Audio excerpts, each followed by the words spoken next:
영어 실력에 대해서 묻는 분들이 굉장히 많으셨어요. 어느 정도 돼야 됩니까? 서류 탈락, 서탈을 안 하려면은 최소 800점 이상은 제출하는 게 안전하죠. 본인이 떨어질지 안 떨어질지 전전긍긍 안 해도 될 정도가 일단 800은 넘어야 되고요. 저 때까지만 해도 준비 이렇게 많이 안 했어요. 사회복지 쪽에 있으신 분들이 의외로 영어 성적 준비 잘 안 하시잖아요. 그렇죠. 복지관에서도 크게 막 보지도 않고 하니까. 근데 800점 넘으면은 이 영어 점수 때문에 탈락할 일은 없어요. 아예 제출 안 하면 아예 서류에서 그냥 탈락할 수도 있으니까 일단은 점수를 일단 만들어서 내는 게 중요하죠.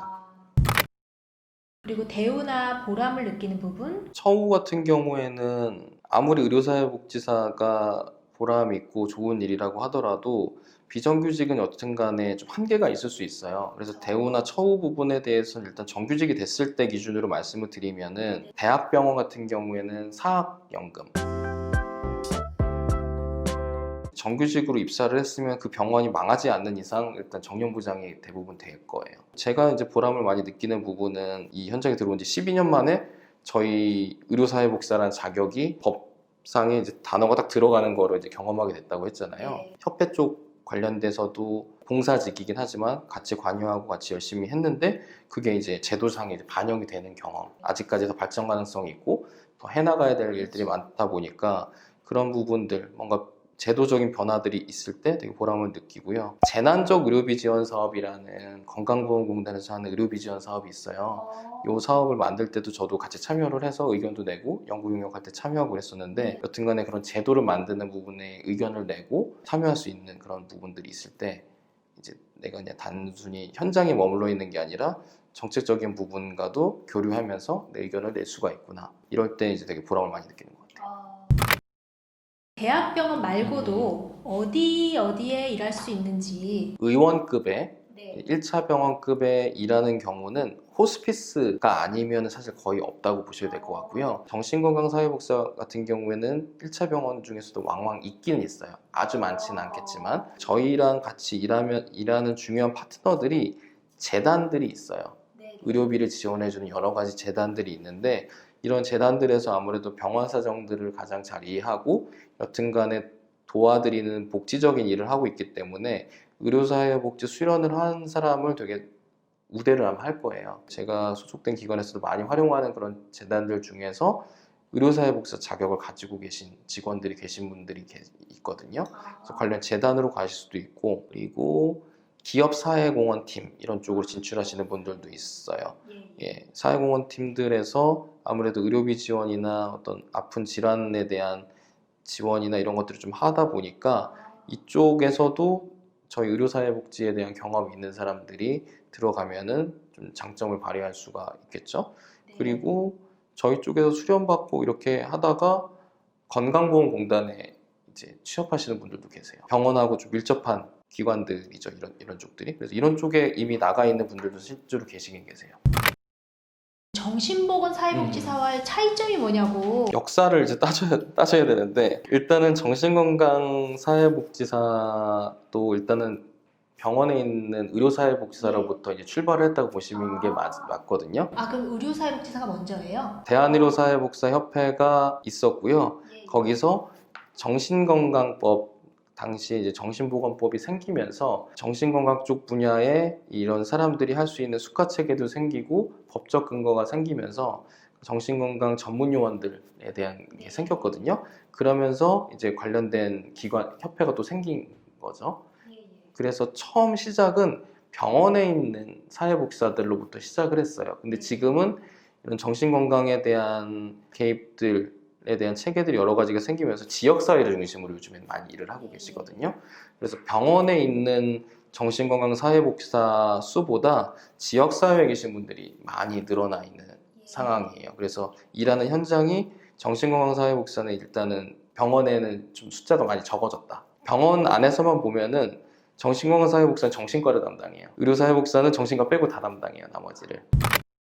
하루 일과가 어떻게 되시나요? 출근해서 제일 먼저 하는 게 이제 컴퓨터를 켜죠. 오늘 상담 추가 의뢰된 사람들이 있는지 없는지를 체크하는 게 제일 먼저 일과예요. 기존에 의뢰 왔었던 사람들에 대한 상담 약속을 잡아놓은 걸 피해서 새로 의뢰가 오는 사람들에 대한 약속을 이제 잡는 거죠. 전화를 해서 이렇게 의료진들께서 의료비 지원에 대한 요청이 있으셨다고 해서 의뢰를 주셨는데 오늘 상담 시간이 되시냐?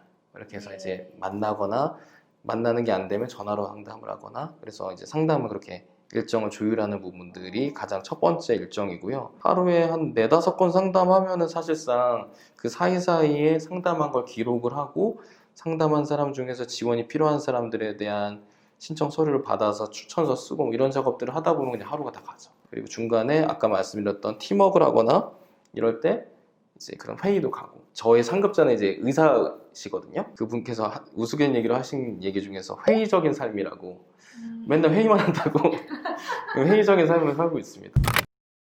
어떤 자격증을 갖고 있으면 좋다 뭐 이런 게 있을까요? 그 질문 되게 많이 하세요. 뭔가 진입도 어렵고 하다 보니까 뭔가 나만의 장점 그렇죠. 이런 부분들을 어필하고 싶으신 생각이 있으셔서 앞서도 말씀드렸지만 정말 담백하게 준비하시는 게 더 나아요. 사회복지사 1급을 잘 따고 그 과정에서 실습 수련에 대한 것들을 잘 쌓는데 일단 자소서를 또 잘 써야 되거든요. 내가 이 분야에 어떻게 관심을 갖게 됐고 이 분야에 진출하기 위해서 어떤 일들을 했는지를 잘 스토리를 엮어내시는 게 중요해요. 그걸 위해서는 일단 경험이 있으셔야 되실 거고 예, 그 과정 중에서 내가 그 자격증을 포함을 시키겠다. 그게 맥락상 갑자기 뜬금없이 이 자격증이 왜 나왔지? 이렇게 되지 않고 그 준비하는 과정에서 이래서 내가 이 자격증을 준비했다라는 게 맥락 안에 잘 녹아들면 장점이 될 수가 있겠지만 그렇지 않고서는 자격증 있는 것 자체만으로 이게 플러스가 되지는 않아요. 그래서 제가 봤을 때는 오히려 기본만 하기에도 되게 벅차거든요, 사실. 네. 실습하고 수련하고 이런 기회를 얻는 것 자체가 되게 어려워요. 그렇죠.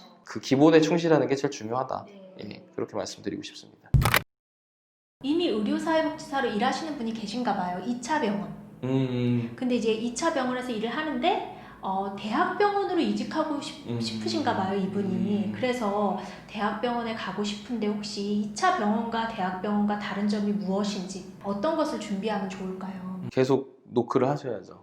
정규직이 나오면은 거기를 일단 어플라인 하셔야 되실 것 같고 차이라고 하면은 일단 진료과가 더 많겠죠. 종합병원과 상급종합병원을 나누는 기준이 이제 진료과가 몇 개가 개설되는지가 있는데 제가 정확한 개수까지는 모르겠는데 진료과가 일단 많고 아무래도 상급종합병원이 채용된 사람들도 좀 더 많다 보니까 그런 그 협업을 할 수 있는 여건들이 좀 더 나아지긴 할 거예요. 그리고 그런 상급종합병원들이 약간 부익부 빈익빈이라고 할까요?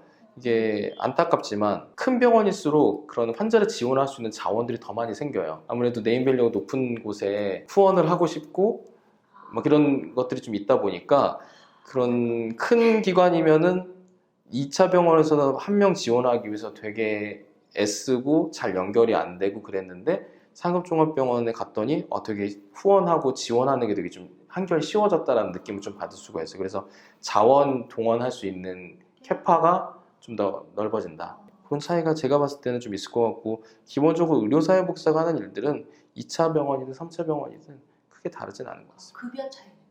급여 차이는 좀 있을 수 있죠. 공식 질문. 선생님의 인생책. 그렇게 물어보면 원하는 답을 들을 수 없습니다.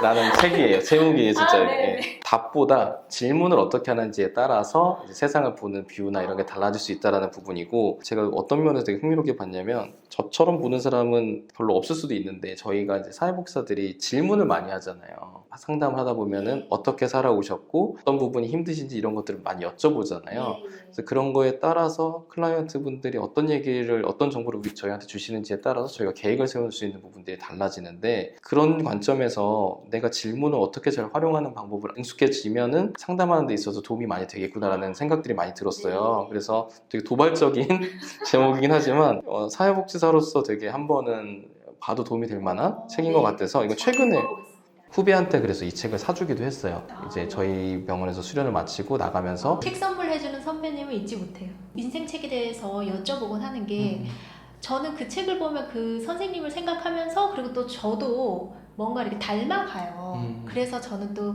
너무 그 읽는 순간이 행복하더라고요. 마지막으로 이제 하실 말씀. 복지계통에 되게 앞서가는 이 채널에 이렇게 함께 할 수 있어서 되게 영광이고요. 신선하고 재미있는 것 같아요. 이렇게 복지에 대한 부분들에 대한 관심 있는 분들을 이런 매체를 통해서 만나는 게 되게 좋은 것 같아서 복지마블도 많이 사랑해 주시고 위특TV도 많이 사랑해 주셨으면 좋겠습니다. 복지마블 위특TV 파이팅! 탈북 문제를 써봤다는데요. 탈북 문제를 혹시 저는 가입은 안 했는데 알고는 있어요. 저희 협회에도 홍보를 위해서 오신 적이 있어가지고